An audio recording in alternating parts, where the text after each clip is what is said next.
بعلمك على عبدك وحبيبك السيد المعصوم سيدنا وشفيعنا ومولانا محمد وعلى آله وصحبه وأهل محبته وأصلح شؤون أمته وفرج عنا الهموم والغموم يا حي يا قيوم. أما بعد، نويت تعلم والتعليم والتذكر والتذكير والنفع والانتفاع والإفادة والاستفادة والحث على التمسك بكتاب الله وسنة رسول الله والدعاء إلى الهدى والدلالة على الخير ابتغاء من الله ومرضاته وقربه من الله تعالى. أما بعد،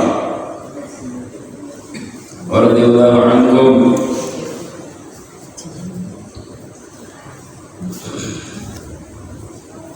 Kita membahas masalah pengenalan diri kepada junjungan Nabi kita Nabi besar Muhammad sallallahu alaihi wasallam. Berkata salah satu sahabat Rasul yang bernama Sayyidina Jabir radhiyallahu anhu wa radhahu, qala ya Jabir ya Rasulullah, ma khalaqallahu qabla al-asya'. Qala ya Jabir, inna Allaha khalaqa qabla al-asya' nura nabiyyika Muhammadin sallallahu alaihi wasallam. Dalam hadis sahih yang diriwayatkan oleh Imam Bukhari dan Imam Muslim, sahabat yang bernama Jabir bin Abdullah bertanya kepada Rasulullah, wahai utusan Allah, saya bertanya, apakah ciptaan Allah yang paling pertama di muka bumi? Ciptaan Allah yang paling Allah ciptakan, yang paling pertama yang Allah ciptakan. Nabi menerima wahyu dari Allah. Wahai Jabir, sesungguhnya Allah Subhanahu wa ta'ala menciptakan sebelum semua sesuatu adalah nurnya Nabi Muhammad sallallahu alaihi wasallam, min nurih, dari cahaya zatnya Allah. Jadi Nabi menerima wahyu sebagaimana yang dikatakan dalam Al-Quran, wa ma yantiqu minal hawa in huwa illa wahyun yuha. Allah berfirman, tidak ada ucapan satu huruf pun yang keluar dari lisannya Nabi Muhammad utusan Allah kecuali wahyu dari Allah.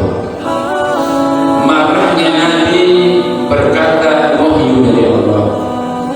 Bahagianya, susahnya, langkah kakinya, perbuatannya, kelakuannya kepada keluarga dan istri dan anaknya, semua wahyu dari Allah Subhanahu wa ta'ala. Bukan seperti kita manusia biasa. Beliau adalah Nabi dan Rasul, dan Allah menyatakan semua ucapannya Nabi adalah wahyu. Beliau mengatakan, wahai Jabir, sesungguhnya Allah menciptakan sebelum sesuatu, sebelum langit dan bumi, sebelum surga dan neraka, sebelum Allah menciptakan malaikat, sebelum Allah menciptakan para jin, apalagi manusia yang terakhir. Sebelum semua Allah menciptakan yang namanya udara, angin, ya, awan dan tingkatan langit yang ketujuh.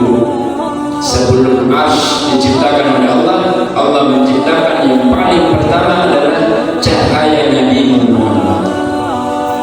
Ya, cahayanya Nabi Muhammad atau nurnya Nabi Muhammad sallallahu alaihi wasallam. Agar kita mengetahui keagungan kemuliaan kita yang mulia, dimuliakan, diagungkan oleh Maha Tuhan dan Maha Agung, Maha Mulia.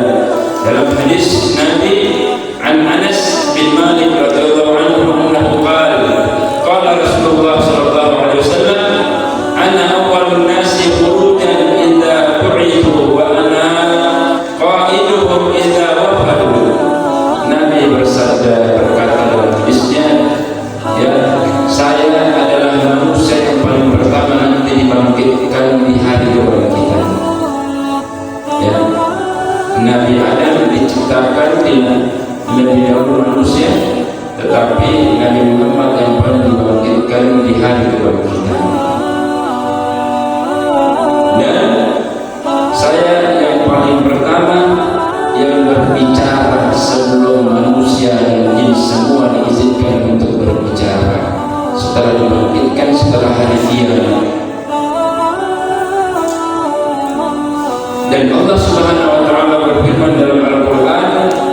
qad ja'akum nurun minallahi wa kitabun mubin. Sadaqallahul azim. Telah datang kepada kalian wahai hamba-hambaku yang beriman, wahai ciptaanku, kami telah datangkan kepada kalian nur, ya, dan kitab yang jelas. Nur yang dimaksud dalam tafsir itu adalah Nabi Muhammad. Allah tidak mengatakan Nabi Muhammad yang datang kami datangkan, tetapi Allah berfirman nur. Hakikatnya Nabi Muhammad adalah cahaya. Cahayanya Nabi Muhammad yang memberikan, yang menyebabkan hati kita dapat hidayah, yang menyebabkan kita selamat dari musibah dan siksaan Allah. Kalau nurnya Nabi Muhammad ada di dalam hati kita, maka kita akan takut kepada Allah dan akan taat kepada perintah Allah, melaksanakan sholat 5 waktu, melaksanakan semua kewajiban Allah, karena ada nur Nabi Muhammad percikan dalam hati kita. Jadi Allah mengatakan itu nur yang menyelamatkan kalian. Percikannya nurnya Nabi Muhammad, wahai umatnya Nabi Muhammad, kalian selamat dari siksaanku dan musibahku karena ada nurnya Nabi Muhammad. Itu tafsirnya Al-Quran. Wa kitabun mubin, dan kita Al-Quran setelah nurnya Nabi Muhammad. Di dalam hadis Rasul sallallahu alaihi wasallam, ya, Nabi mengingatkan kita, alimu auladakum bisalasati hisal. Wahai umatku, didiklah, ajarkanlah anak kalian sebelum balik 3 perkara. Yang pertama, Nabi mengucapkan sesuai wahyu perintah dari Allah, alimu auladakum hubba nabiyihim. Ajarkan, didiklah anak kalian sebelum balik mengenal dan mencintai Nabi mereka.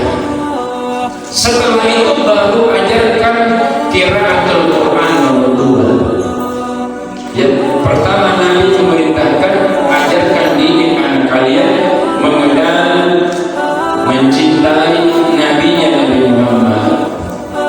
Ya, kalau anak kita cinta kepada Nabi-Nya Nabi Muhammad, dia akan semangat membaca sholawat kepada Nabi. Akhirnya dia semangat untuk membaca Al-Quran dan menghafal Al-Quran, karena Al-Quran diturunkan karena lahirnya Nabi Muhammad, karena wujudnya adanya Nabi Muhammad, Al-Quran diturunkan.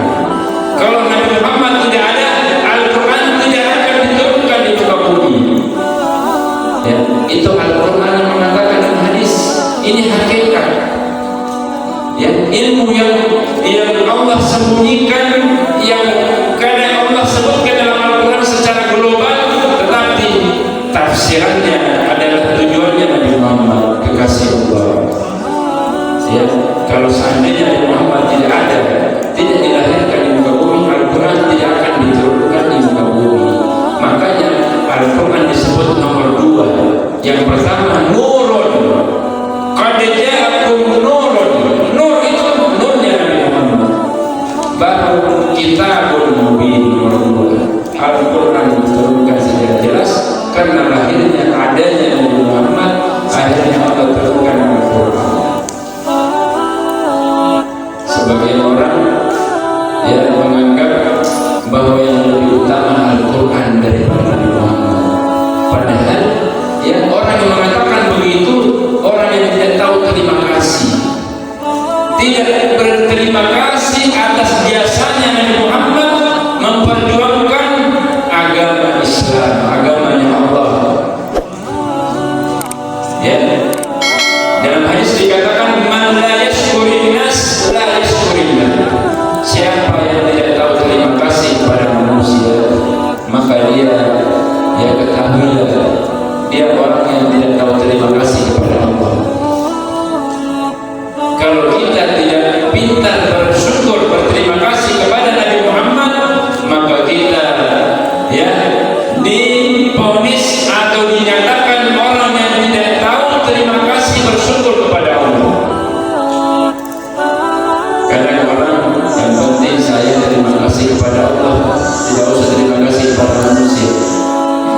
bayarkan, saya kasih, dia kasih hadiah, dia kasih saya pemberian, dan terima kasih.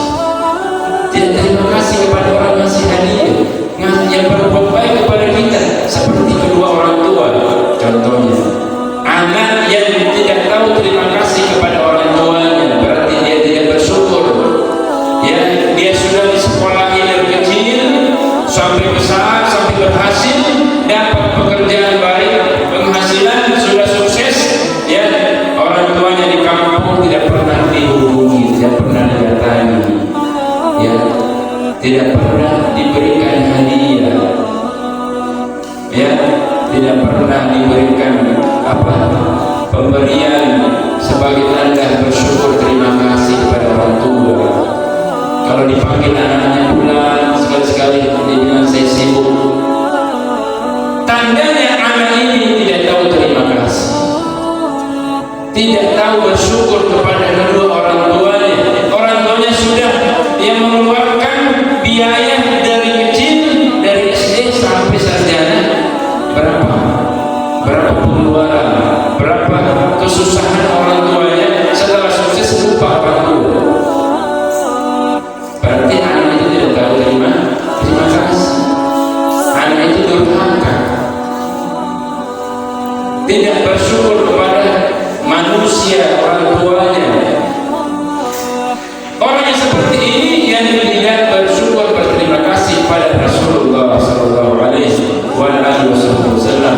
Kalau dia selalu berterima kasih, bersyukur kepada Nabi, maka dia selalu mengingat jasa-jasa Rasulullah Sallallahu Alaihi Wasallam, mengingat jasa-jasa orang tuanya, tahu berterima kasih, tahu bersyukur.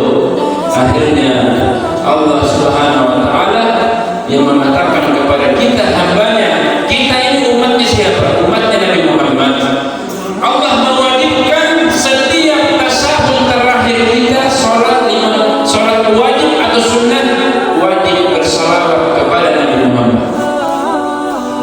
Kenapa wajib? Karena supaya kita tak pintar berterima kasih kepada Nabi Muhammad.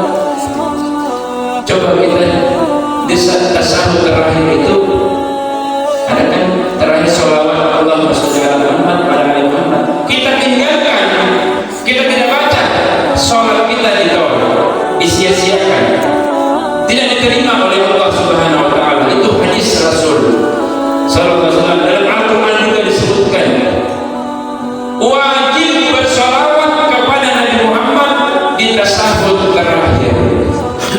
Ya, kalau seandainya ada orang bersalawat dengan tidak menyebut namanya Nabi Muhammad, Allahumma shalli wa sallim alaihi wa ala alihi.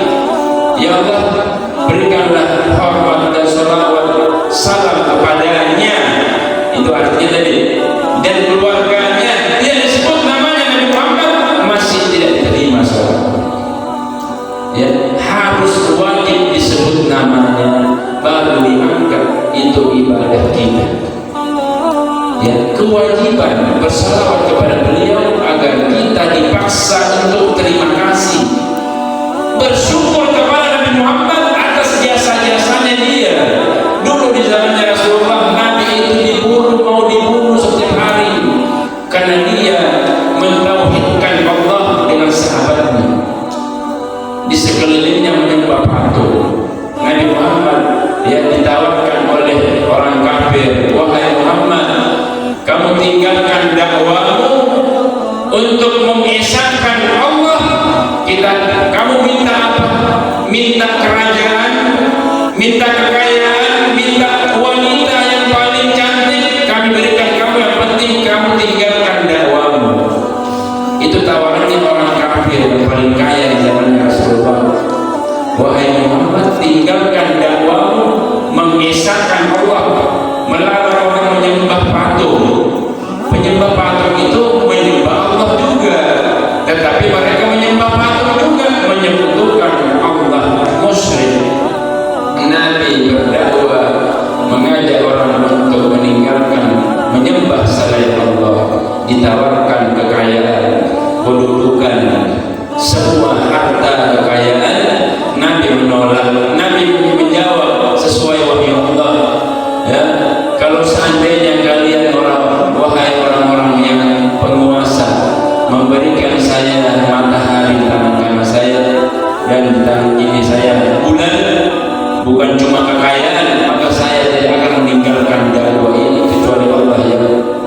melarang saya untuk memberhentikan saya.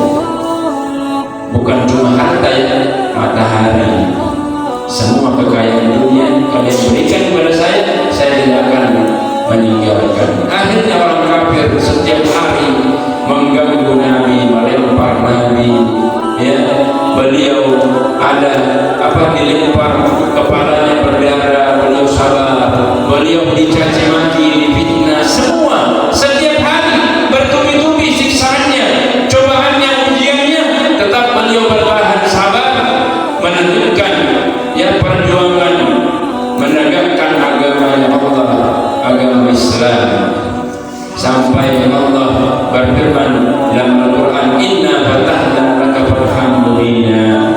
Wahai Nabi Muhammad, sabarlah kamu, kami akan membukakan pintu kemenangan buat kamu dengan pengikutmu. Sabarlah, sabarlah.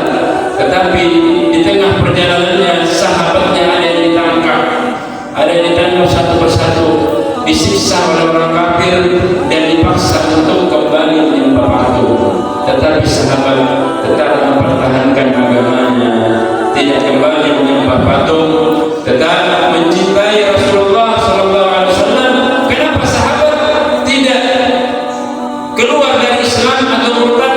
Karena Nabi ketika umur 40 tahun diangkat sebagai Rasul, 10 tahun di Mekah tidak ada turun perintah sholat.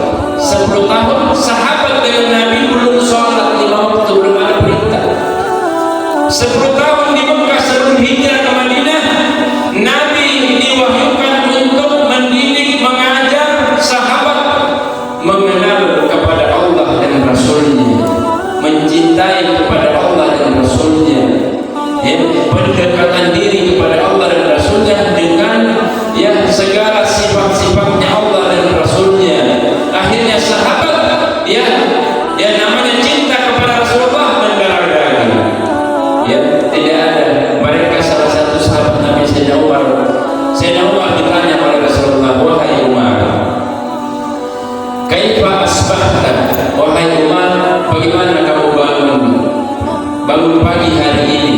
Sayyidina Umar menjawab, wallahi demi Allah, wahai Rasulullah, saya lebih mencintai engkau daripada hartaku, saya lebih mencintai engkau daripada keluargaku, orang tuaku, semua yang saya miliki kecuali nyawaku.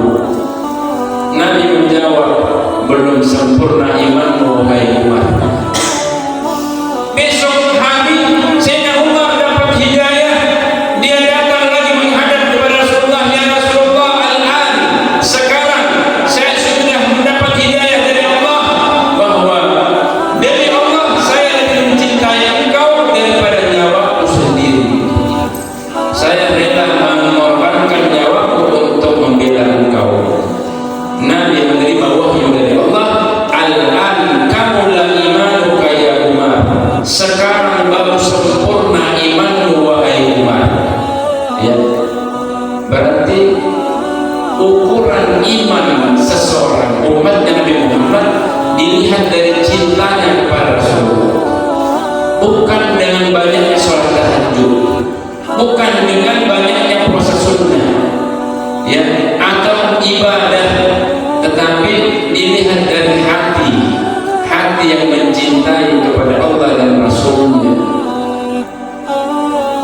Dia rela mengorbankan nyawanya, hartanya untuk kekasih Allah, untuk utusan Allah, untuk perjuangan agama Allah Subhanahu wa Ta'ala.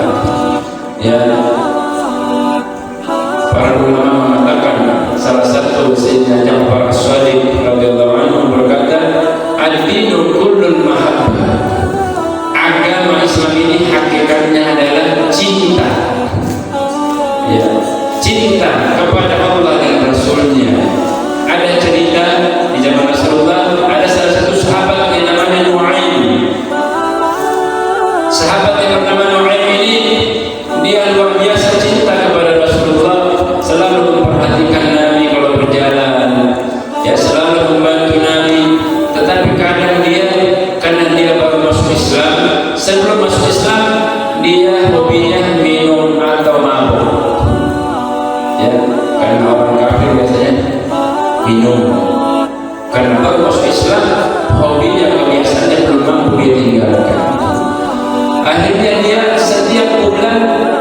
dicambuk karena tetap minum. Dikasih peringatan oleh Rasulullah, dicambuk kadang 50 kali, kadang 100 kali sebagai hukuman dia tetap mabuk-mabukan sampai dia walaupun sedang sholat kadang-kadang tidak sadar, masih teler. Akhirnya dicambuk oleh Rasulullah, diperintahkan oleh kepada Sayyidina Umar, cambuk itu Nu'aim. Dicambuk lagi, hampir setiap bulan dicambuk, dihukum, dikasih peringatan dari Rasulullah, perintah dari Nabi. Sayyidina Umar mencambuk. Sahabat yang lain ada satu dua yang berbisik, kenapa itu Nu'aim yang tidak ada kapoknya? Dihukum lagi, dihukum lagi. Nabi mendengarkan bisikan sahabat. Nah, Nabi menerima wahyu dari Allah, ucapkan kepada mereka, sesungguhnya demi Allah, Nu'aim hatinya cinta kepada Allah dan Rasulnya itu lebih tinggi daripada kalian. Kalau seandainya nilai cintanya hatinya Nu'aim ditimbang dengan hatinya kalian, dia lebih tinggi daripada kalian. Imannya dia lebih tinggi daripada kalian. Ini perintah dari Allah, Nabi untuk mengucapkan kepada sahabat yang meremehkan Nu'aim, merendahkan Nu'aim yang selalu mabuk, ya, karena dia dihukum terus, dikasih peringatan terus. Nabi menerima wahyu, katakan kepada mereka bahwa dia Nu'aim lebih tinggi imannya daripada kalian yang tidak mabuk. Jadi apa tandanya? Tandanya iman itu dari hati, bukan yang zahir, bukan yang nampak. Kita dia maksiat, tapi hatinya luar biasa cinta. Ya, cinta selalu mengingat kepada Allah dan Rasulnya. Dia masih ada maksiat yang tidak mampu ditinggalkan, tetapi hatinya luar biasa. Dia selalu istighfar, selalu bersalawat kepada Nabi SAW. Ya, Nabi menyaksikan bahwa dia lebih tinggi imannya daripada kalian yang tidak pernah mampu. Ma'asyiral muslimin wal muslimat yang dirahmati oleh Allah.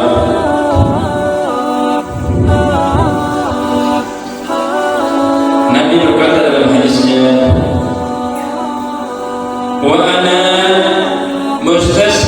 mustasmi'uhum idza hubisu wa ana mubashiruhum idza aisu. Nanti di hari kebangkitan, kata Rasulullah, kami atau saya akan menjadi manusia yang paling pertama memberi syafaat kepada manusia yang lain, memberi syafaat kepada umat yang lain. Sebelum Nabi dan Rasul sebelumnya diberikan perintah untuk memberi pertolongan kepada orang yang disiksa, saya yang diperintahkan yang paling pertama untuk memberi syafaat kepada manusia atau umat yang lain. Bahkan umatnya Nabi Musa, umatnya Nabi Isa mendatangi saya, meminta pertolongan kepada saya, kata Nabi Muhammad. Sedangkan mereka sudah mendatangi Nabi Musa. Nabi Musa mengatakan,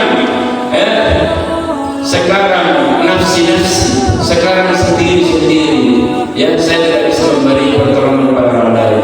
Ini Nabi Musa. Nabi Isa mengatakan kepada umatnya, pergilah kepada kalian kepada Nabi Muhammad, karena dia adalah kekasih Allah. Umatnya Nabi Musa, Nabi Isa, Nabi Ibrahim meminta syafaat pertolongan kepada kekasih Allah, Nabi besar Muhammad, Nabi kita sallallahu alaihi wa alihi wasallam. Wa ana mubashiruhum, dan saya yang memberi kabar gembira kepada mereka yang merasa ketakutan. Ya, mereka ketakutan, panik karena Allah murka, Allah menurunkan daripada sisanya, dan mereka bingung meminta tolong kepada siapa? Umatnya, umat sebelumnya, umat Nabi Muhammad juga yang banyak dosanya. Mereka meminta pertolongan kepada Nabi Adam. Nabi Adam mengatakan, nafsi-nafsi, sendiri-sendiri, saya tidak mampu memberi pertolongan kepada Allah hari ini, memberi pertolongan kepada orang lain hari ini, karena hari ini murkanya Allah yang terbesar.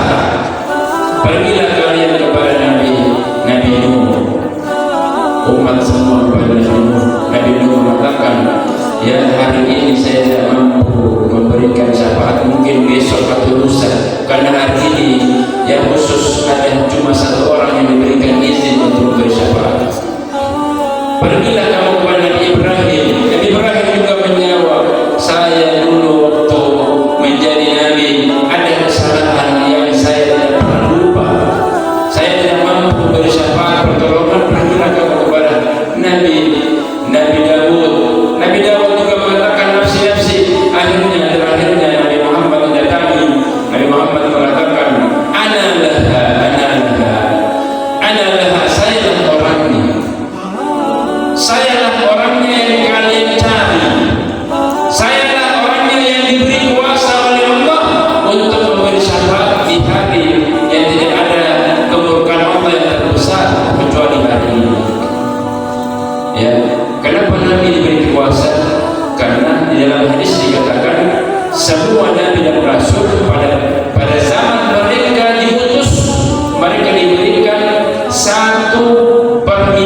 minta kepada Allah di atas saya nanti di akhir untuk umatku agar mereka selamat.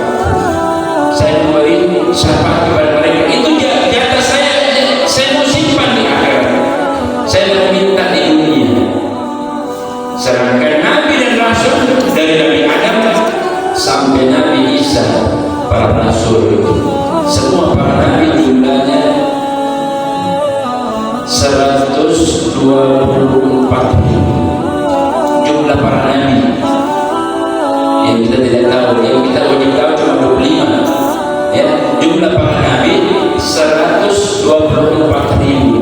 Semua Nabi dan Rasul diberikan di atas satu permintaan, apapun yang terbesar semua meminta, semua di waktu daruratnya, waktu di dunia masih hidup. Sedangkan Nabi Muhammad walaupun darurat dia simpan terus. Ditawarkan oleh Jibril alaihissalam, wahai Muhammad, kamu butuh pertolongan, kamu minta jatahmu. Enggak, saya tetap bersabar, saya simpan jatahku untuk di akhirat, untuk memberi syafaat menolong umatku nanti. Makanya Nabi di akhirat mengatakan, analah, saya lah orang yang kalian cari ya, saya yang diberi kuasa ya, permintaan di atas saya yang saya akan minta hari ini hari kiamat.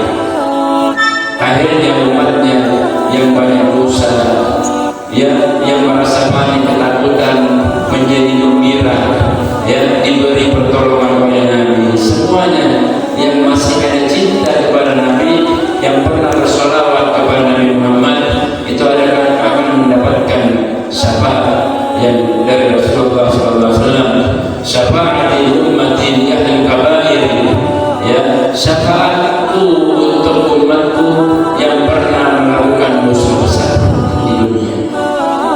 Dalam hadis Rasul, selama umatku itu pernah cinta kepada saya, pernah yang mendekatkan diri mengenal kepada saya di dunia, walaupun dia pernah melakukan dosa besar, dan dosa besar susah diampuni oleh Allah ya, nanti saya akan datang memberi syafaat menolong dia karena dosa besar yang belum diampuni oleh Allah. Sallallahu Rasulullah sallallahu alaihi wasallam.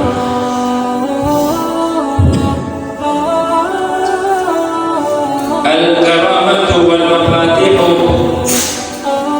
hina idzin biyadi wa ana akramu waladi adam ala rabbi yatufu alayya alfu khadimin ka'annahum baitun mamnunun aw lu'lu'un mansur. Sallallahu alaihi wa alihi wasallam. Nanti di hari kiamat Nabi sallallahu alaihi wasallam ya diberikan bendera, bukan bendera putih ya, bukan. Bendera ini bendera adalah bendera pemimpin, orang yang paling besar, manusia yang paling mulia. Bendera yang paling besar dipegang oleh Nabi kita Nabi Muhammad SAW. Adam wa man dunahu tahta liwa'i yaumil qiyamah. Dalam hadis, Nabi Adam dan setelahnya Nabi Nuh, Nabi Ibrahim, sampai semua para nabi ribuan itu di belakang saya, di bawah bendera saya kata Nabi Muhammad. Berarti beliau paling mulia, beliau paling terakhir dilahirkan, tetapi beliau yang lebih dimuliakan. Nabi Adam paling pertama, tetapi di belakangnya Nabi Muhammad, di bawahnya Nabi kita sallallahu alaihi wasallam. Ana akramu waladi Adam ala rabbi. Saya lebih mulia daripada Nabi Adam dan semua cucunya Nabi Adam kata Nabi Muhammad. Ini perintah dan saya tidak sombong. Ini perintah dari Allah untuk mengucapkan, bukan dari hatinya dia sombong. Perintah berarti wajib untuk diucapkan, bukan seperti kita tidak ada yang perintahkan ucapkan saya ya, kalau bukan saya tidak ada yang perintahkan kita mengucapkan saya. Ucapan saya itu kalimat sombong. Nabi Muhammad SAW kalau tidak diperintahkan oleh Allah untuk mengucapkan kalimat saya, Nabi beliau tidak pernah mengatakan saya. Sampai beliau setiap mengetuk pintu rumah istri di rumahnya mau masuk assalamualaikum. Istrinya bertanya, siapa di pintu?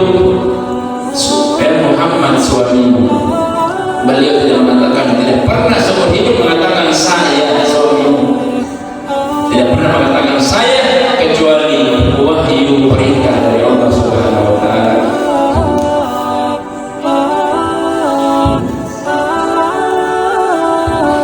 Yatubu alayya, nanti di hari kiamat ya, para malaikat mentawafi saya. Bukan Ka'bah yang ditawafi sama malaikat.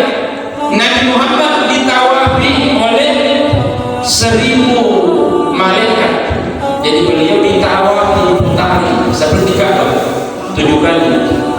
Apa maknanya itu? Karena mengagungkan nurnya Nabi Muhammad, para malaikat mengelilingi Nabi Muhammad mentawafi. Bukan Ka'bah lagi ditawafi. Karena itu Ka'bah ditawafi karena dimuliakan kan? Karena diagungkan. Karena itu adalah ciptaan Allah yang diagungkan. Sedangkan di hari kiamat bukan tawaf bukan Ka'bah yang ditawafi, tapi wujudnya Nabi Muhammad, badannya ditawafi, agar semua makhluk meyakini bahwa beliau adalah ciptaan Allah yang termulia. Ka'annahum baydun, semua bercahaya mengelilingi para malaikat yang badannya Nabi, ya seakan-akan mereka itu seperti permata yang mengelilingi badannya atau jasmaninya Rasulullah sallallahu alaihi wasallam. Ila yaumil ba'thi wal nusyur, sampai hari kebangkitan, hari di mana manusia semua dikumpulkan di padang mahsyar.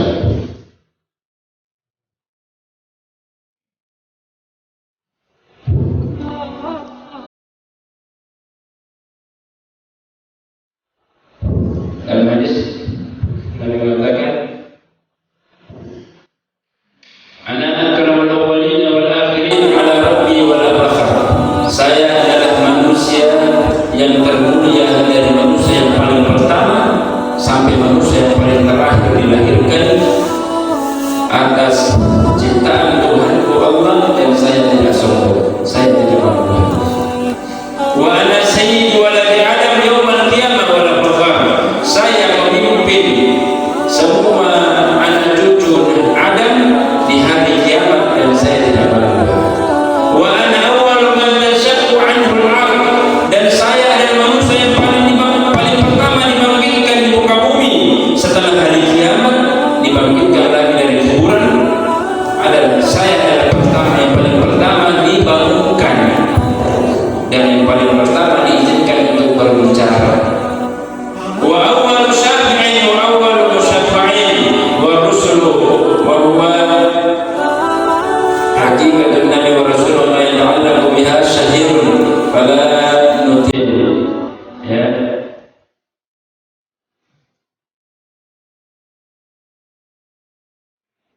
wa ana aqra'u babul jannah wa yaqul ridwan man fil bab Muhammad bika umirtu, qala bika umirtu an la aftaha hadzal bab illa bi'idnik.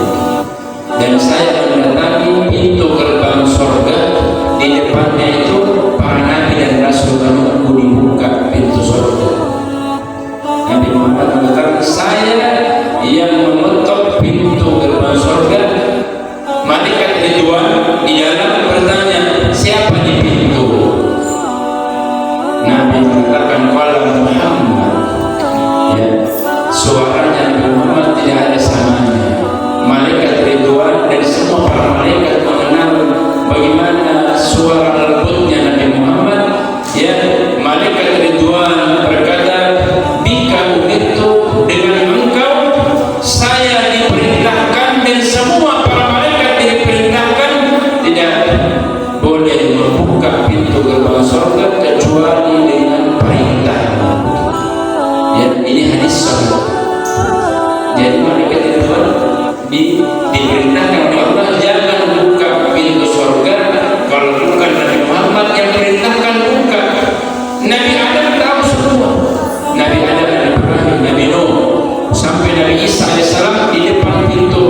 surga, menunggu Nabi Muhammad yang mengetok dan memerintahkan, baru dibuka.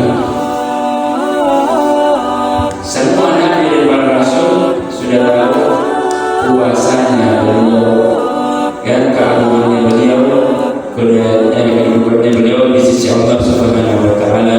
Semoga kita semua dengan ilmu yang sedikit ini yang saya sampaikan dari hadis, dari Al-Quran, bisa menambah kecintaan kita, menambah semangat kita untuk senantiasa melakukan ibadah yang karena cinta kepada Rasulullah, karena taat kepada Rasulullah. Man ata'a Rasul faqad ata'a Allah.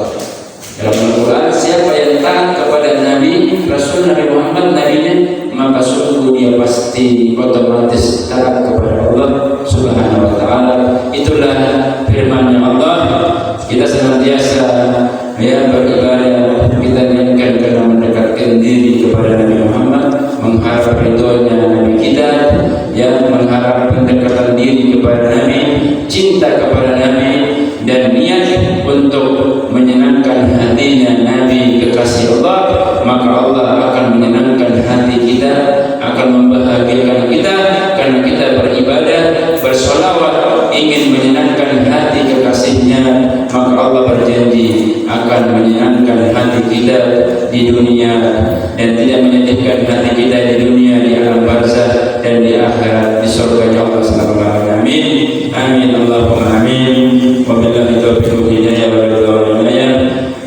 Lebih dan kurangnya mohon dimaafkan. Wassalamualaikum warahmatullahi taala wabarakatuh.